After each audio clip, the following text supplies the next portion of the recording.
सभी दर्शकों का स्वागत है मेरे चैनल पर। कैसे हैं आप लोग? आशा मंगलमय कुशल पूर्वक होंगे। आशा बताने के लिए प्यारा बड़ा कमेंट कर दीजिए ताकि हमें आपके कुशल समाचार के सभी जानकारी प्राप्त हो सके। प्लीज़ आप सभी सपोर्ट देते हैं, सभी आशीर्वाद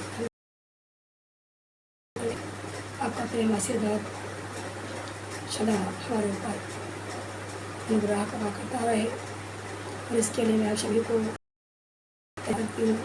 सभी को बार बार आपके गुरु भाई बहनों माताओं सभी के प्रेम आशीर्वाद कीजिए।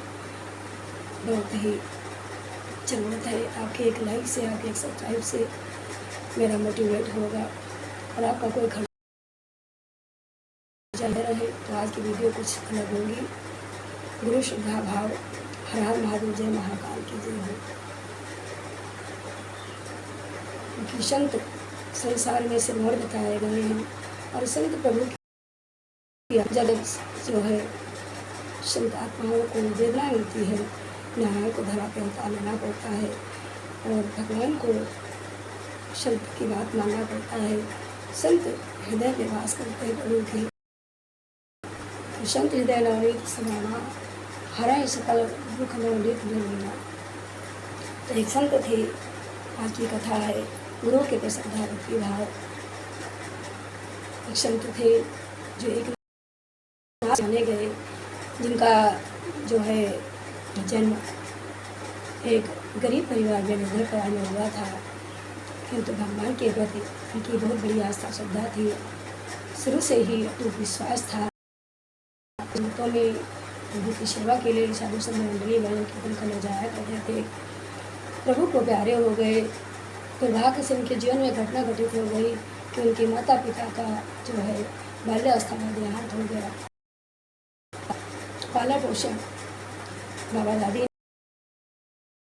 ने संत जी जो पहले से ही उदासीन संसार से किसी विरक्त थे और भगवत भक्ति में लिए रहते थे। गुरु के पर जानने की इच्छा श्रद्धा की और अटूट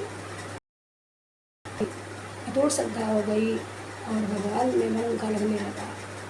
कुछ समय दादा दादी ने पालन पोषण किया, धीरे धीरे बड़े हो गए तो मन में जिज्ञासा जागृत हुई कि हमें गुरु की खोज में जाना चाहिए। गुरु की सेवा में अपने आप को जो है समर्पित भाव से उनकी सेवा करके अपने जीवन को धन करना चाहिए। कि वैसे ही संसार में मेरा अपना कोई नहीं है, मैं बहुत अभागा हूँ। आते ही माता पिता का देहांत हो गया और बाबा दादी पालन पोषण कर रहे हैं, इसलिए मुझे इस गुरु की शरण में चला जाना चाहिए। पहले गरीब परिवार में थे। पहले के जो है आप सभी लोग जानते हैं कि पहले अक्सर हमारे पूर्वज और जो बुजुर्ग जन होते थे तो कहीं भी आते जाते थे, तीर्थ में, मंदिर में, गाँव में भी ऐसे टहला करते थे, नंगे पैरों चप्पलें नहीं पहनते थे। तो ऐसे एक नाथ जी हुए जिन्होंने मन में विचार किया कि मैं जनार्दन गुरु के पास, स्वामी महाराज के पास चला जाऊंगा और उनसे शिक्षा लूँगा, उनकी निष्ठा व श्रद्धा से सेवा करूँगा और सच्ची सेवा करके मुक्ति को प्राप्त करके उनका कल्याण कर संसार में मनुष्य मुक्त हो जाऊँगा। तो बाबा दादी के समझाने पर भी उनके मन में गुरु के प्रभाव था। तो एक दिन अचानक एक नाथ निकल पड़े, नंगे पैरों जा रहे थे, झाड़ियों को पार करते हुए, काटे झरनों को पार करते हुए और भयानक जंगलों को पार करते हुए उनके पैरों में कांटे चुते लहूलुहान हो गए। पैर उनके किंतु उन्होंने चप्पलों को नहीं पहना। जा करके आश्रम पर पहुँच गए। गुरु के आश्रम जाकर देखा, शिष्य सामने आया, गुरु को साष्टांग प्रणाम किया, दंड प्रणाम किया और गुरु से याचना की कि मुझे जो है उपदेश दे दीजिए, मुझे उपदेश दीजिए, मैं आपकी सेवा में आया हूँ, मेरे जीवन को धन्य कीजिए। मेरा संसार से मन विरक्त हो गया है और मैं आपकी सेवा में आया हूँ, मुझे जो है उपदेश दीजिए, महामंत्र का उपदेश दीजिए। गुरु जी देव ने देखा कि किसी सामने खड़ा है, विचार क्या चाहते हैं। कहा ऐसा है बेटा, तुमको अभी हम दीक्षा नहीं दे सकते हैं, मंत्र नहीं दे सकते हैं, ज्ञान उपदेश नहीं दे सकते, मेरे आश्रम में रहो और आश्रम के जो भी कार्य है उनकी सेवा करो।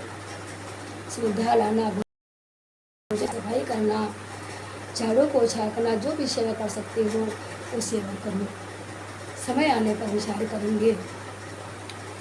धीरे धीरे सेवा करने के लिए वहीं पर संत महाराज रह गए। चेले के रूप में जो भी सेवाएं होती वो सेवा बड़ी प्रेम लगन निष्ठा से करते और विचार करते कि हमें तो गुरु दीक्षा लेनी है, गुरु की चरण सेवा में अपना जीवन सार्थक करना है, अपने जीवन को धर करना है, इस संसारी भोग विलासाओं से कोई मतलब नहीं रखना है, व्यक्त रहना। उधर जो है, जो गुरु थे जनार्दन जी, वो एक राजा के दीवान थे, राजा के साहब के कर्मचारी भी थे। उधर उस देश के राजा के जो विरोधी विपक्षी दल थे, शत्रु सेना थी, राज्य को घेर लिया और राजा पर आक्रमण कर दिया।